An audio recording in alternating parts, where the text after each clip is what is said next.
எல்லாருமே வந்து சனி சனி அஷ்டம சனி ஏழரை சனினாலையும் பயப்படுறாங்க. பயப்படுறதுக்கு அதில் ஒன்றும் இல்லைம்மா. இதில் ம். எதுக்கு பயப்படணும்? சார் குறுக்கே அப்படிங்கிறது நல்லதா? கெட்டதா சார்? புலி என்பது நல்லது தானே. எல்லா கிரகங்கள் சேர்ந்தது நாளம் நேரம் காலம் இதெல்லாம் சொல்ற மாதிரி. அப்போ நீங்க ஒரு இடத்துக்கு போறீங்க, ஒரு ஃப்ளைட்டுக்கு போறீங்க, ஒரு சிம்பிளான ஒரு ஸ்லோகம் ஒன்று சொல்லிட்டு போங்க. அப்போ நீங்க எப்போ ஜாதகம் பார்க்கணும்னு நம்பிக்கை இருக்கிறவங்க நீங்க நேரங்காலமும் நம்பிக்கையே இல்லைன்னா நீங்க எதையுமே பார்க்க வேண்டாம்.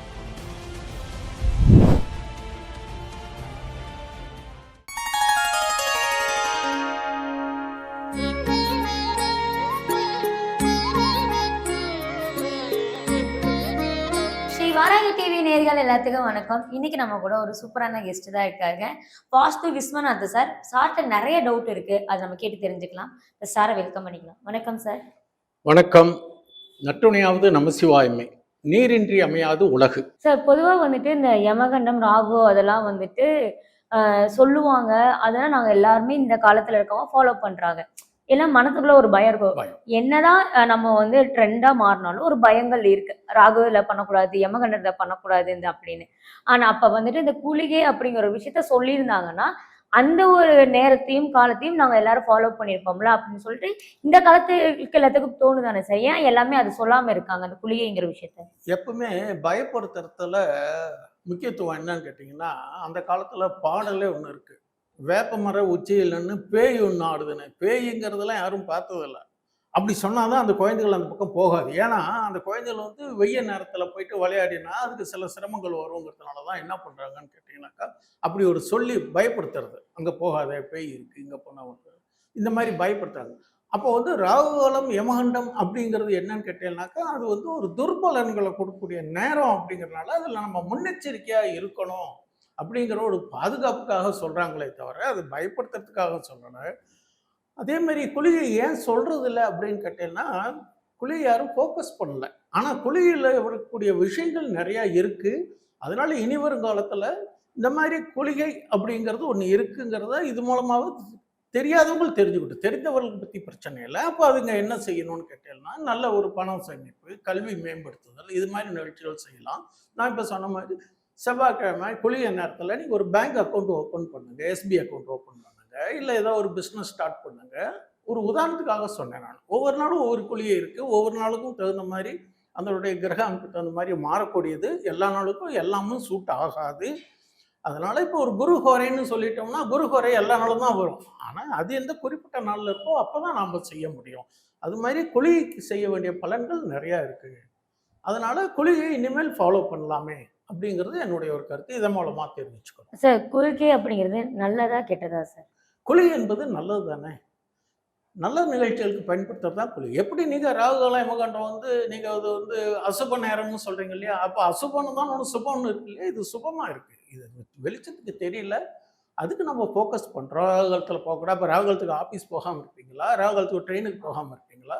இது மாரியான காலகட்டத்தில ஒரு சின்னதா ஒரு உபாயம் சொல்றேன். எல்லா கிரகங்கள் சேர்ந்தது நாளம், நேரம், காலம் இதெல்லாம் சொல்ற மாரி, அப்போ நீங்க ஒரு இடத்துக்கு போறீங்க, ஒரு ஃப்ளைட்டுக்கு போறீங்க. ஒரு சிம்பிளான ஒரு ஸ்லோகம் ஒண்ணு சொல்லிட்டு போங்க. கோளறு பதிகம் இருக்கு இல்லையா? கோளறு பதிகம்.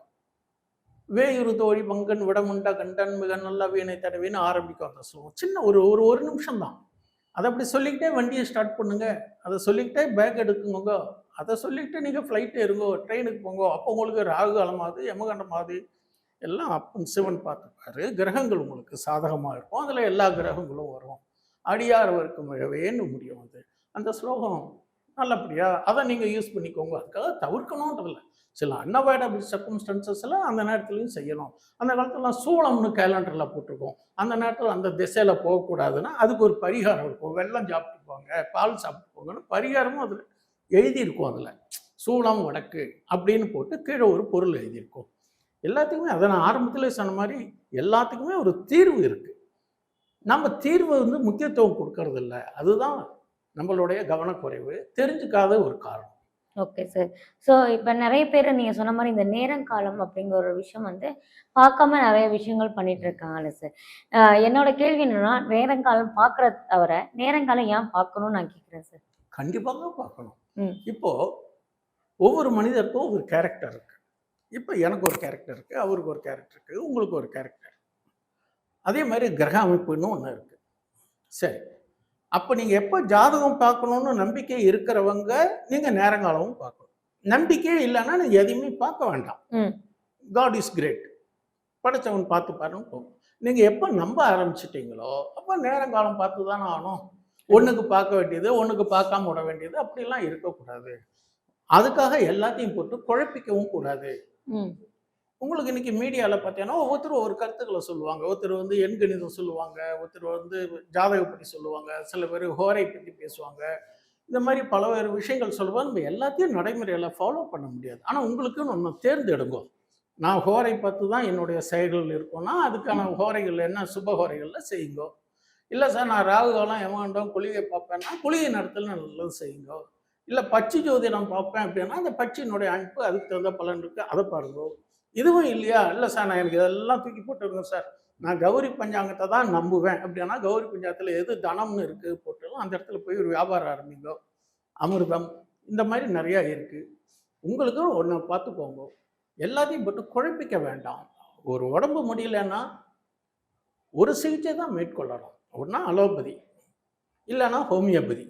அலோபதிக்கு போகிறது, அப்புறம் அவர் சொன்னார்னு ஹோமியோபதிக்கு போகும்போது உங்களுக்கு பாடியில் சம் ரியாக்ஷன்ஸ் வரும் இல்லையா? அது மாதிரி தான் இதுலேயும் எல்லாத்தையும் போட்டு குழப்பிக்கொண்டாங்க. ஆனால் எல்லாமே யதார்த்தமான கணிக்கப்பட்டது தான்.